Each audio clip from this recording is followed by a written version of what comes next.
नमस्कार। मैं संजीव कुमार। एटीट्यूड इसका तीसरा अंश संक्षेप में प्रस्तुत करने का प्रयास कर रहा हूँ।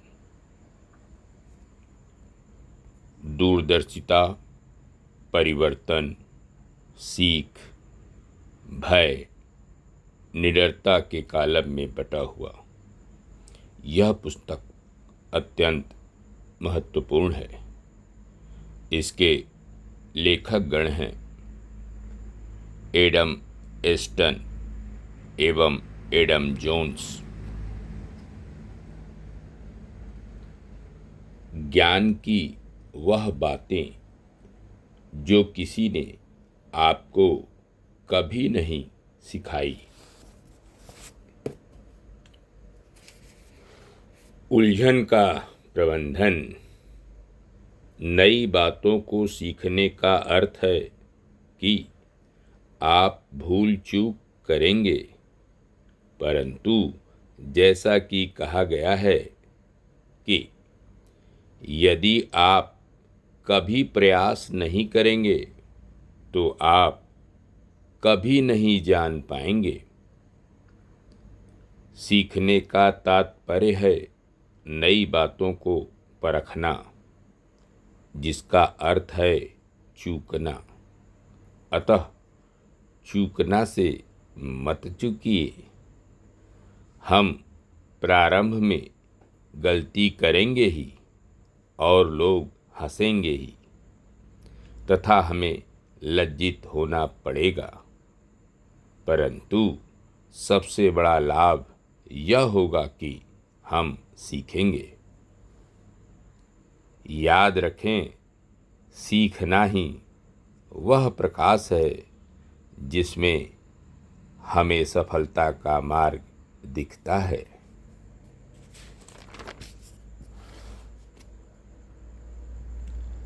जब तक आप यह नहीं जानते कि कुछ ठीक से कैसे करना है, तब तक प्रतीक्षा करना एक खराब रणनीति है। आप सदा के लिए प्रतीक्षा कर सकते हैं। इसमें कूद पड़ना, गलतियां करना और देखना कि आप किस तरह की प्रगति कर सकते हैं कहीं अधिक अच्छा है। गहन अभ्यास। बड़े शीघ्र सुधार की आशा न करें। एक समय में एक दिन छोटे सुधार की खोज करें।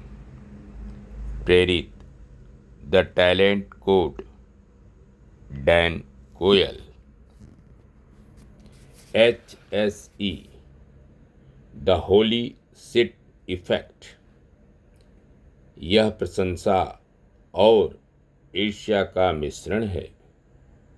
जब प्रतिभा अचानक ही कहीं से प्रकट होती है, यह प्रभाव अर्थात द होली सिट इफेक्ट व्यक्ति विशेष में तब प्रकट होता है जब उसे अपना कार्य ही आनंद देता है।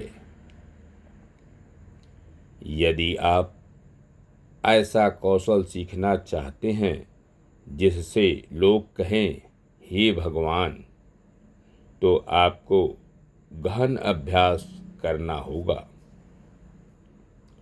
और गहन अभ्यास का पहला कदम है अपने लक्ष्य को संपूर्णता में आत्मसात करना।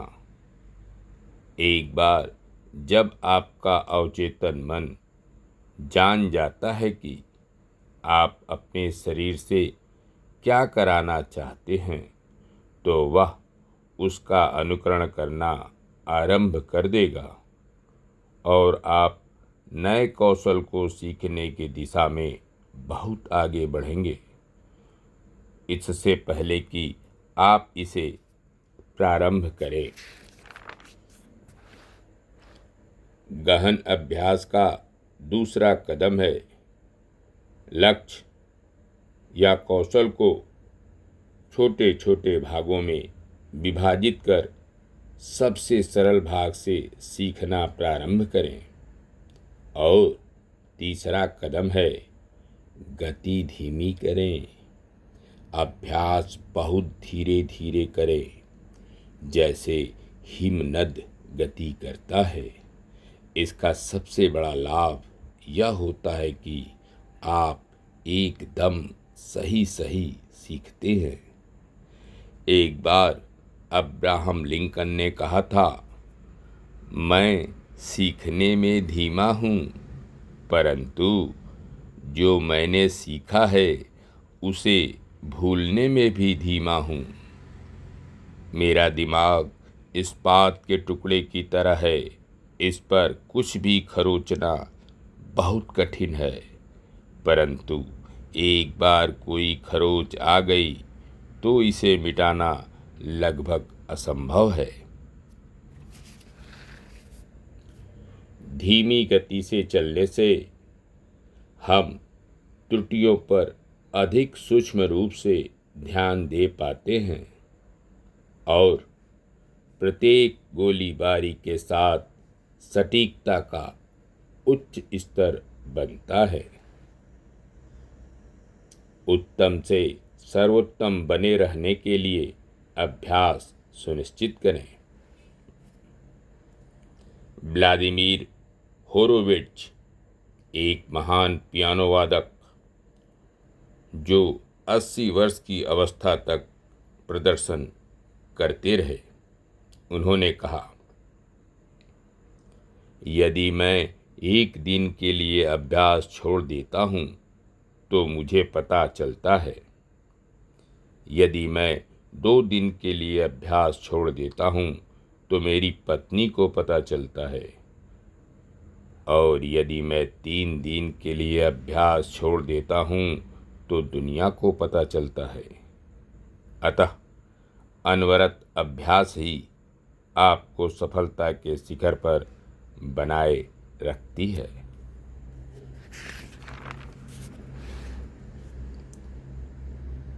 गहन अभ्यास का प्राकृतिक उदाहरण। छोटा बच्चा जब चलने का प्रयास करता है, सबसे पहले वह लड़खड़ाता हुआ इधर उधर भागता है, कठिनाई से एक जगह खड़ा हो पाता है, फिर अंततः कुछ अचानक समझ में आ जाता है और वह उस बिंदु पर पहुंच जाता है जहां वह चल सकता है, चलता है।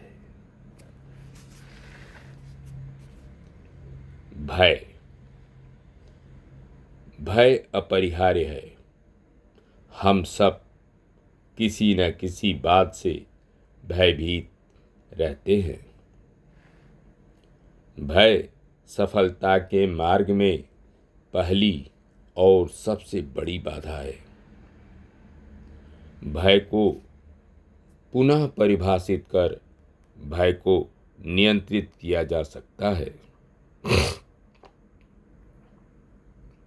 हम अपने अनुभवों से निर्धारित नहीं होते, परंतु हम उन्हें जो अर्थ देते हैं वह स्वनिर्धारित होता है। प्रेरित the courage to be disliked, Ichiro Kishimi एवं फुमीटेक कोमा।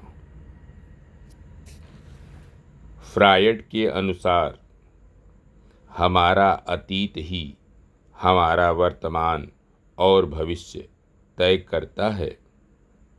जैसे यदि बच्चे को कक्षा में बोलते समय शिक्षक द्वारा बुरी तरह डांटा गया है तो वह सार्वजनिक मंच पर बोलने से पूरे जीवन बचता रहता है। इस नियम का उपहास है ओप्रा विनफ्रे का जीवन। उनका बचपन भयावह और दर्दनाक रहा। यहाँ तक कि 9 वर्ष की अवस्था में ही बलात्कार का शिकार हुई। परंतु पूरी दुनिया में आज वो विख्यात और सम्मान प्राप्त हैं। ओपेरा ने अतीत को पीछे छोड़ भिन्न मार्ग अपनाया। ओपरा का टीवी कार्यक्रम आत्मसुधार पर केंद्रित था। वह एक संवेदनशील, स्वीकारोक्तिपूर्ण स्वर में संवाद करती थी, समस्याओं को भावनात्मक परिप्रेक्ष्य में देखती थी और दूसरों से जुड़कर उन्हें अपनी कठिनाइयों से उबरने में मदद करती थी। अतः फ्रायड के सिद्धांत को पूरी तरह स्वीकार नहीं किया जा सकता। दूसरे मनोवैज्ञानिक एडलर का दावा था कि हम अपने अतीत के कारण नहीं, बल्कि भविष्य में जो प्राप्त करने की आशा करते हैं उसके कारण कुछ करते हैं। भय को मारने के लिए भय को सीधे कुचलने का प्रयास के बदले आप भविष्य के लक्ष्य को बदल सकते हैं। इसके परिणाम स्वरूप आपकी वर्तमान गतिविधियां बदल जाएंगी। यदि आपको यह एहसास हो कि भविष्य का लक्ष्य लज्जित होने से बचना नहीं है, परंतु वास्तव में सीखना और बढ़ना है, तो आपका मस्तिष्क इसे करने का एक उपाय खोज लेगा। भय को मात देना असहायता की भावना से उत्पन्न अंतर्निहित भय के साथ जीने से कम भयावह है। प्रेरित, feel the fear and do it anyway. Susan Jeffers. धन्यवाद। नमस्कार। शेष अगले अंक में। मैं संजीव कुमार।